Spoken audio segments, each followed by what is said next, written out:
నిన్ననే కువైట్కి సంబంధించినటువంటి వాణిజ్య నౌకలు వాళ్ళు పైపుల ద్వారా అవతలకి పంపించి ఆ పోర్టు దగ్గర నుంచి ఫిజియా పోర్టు దగ్గర నుంచి ఆయిల్ని ఎక్కించి షిప్లో పంపిస్తే ఆ షిప్ని పేల్చి పడేశారు ఐఆర్జీసీ వాళ్ళు.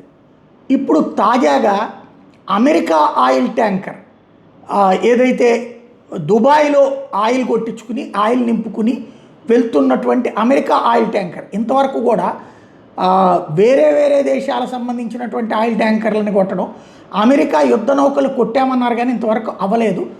మొట్టమొదటిసారి అమెరికాకి సింబల్తో ఉన్నటువంటి ఆయిల్ ట్యాంకర్కి దుబాయ్లో పోర్ట్లో లోడ్ చేసుకుని వెళ్తూ ఉండగా పేల్చి పడేసింది. ఇదిగో ఇది విజువల్స్. ఆయిల్ షిప్ని అంటే ఆయిల్ ట్యాంకర్ని పేల్చి పడేసింది. ఆ ఇంపాక్ట్తో సముద్రంలోకి ఆ ఆయిల్ అంతా ఒలుకుతోంది. ఆ ప్రాంతంలో పెద్ద ఎత్తున మంటలు చెలరేగినటువంటి పరిస్థితి.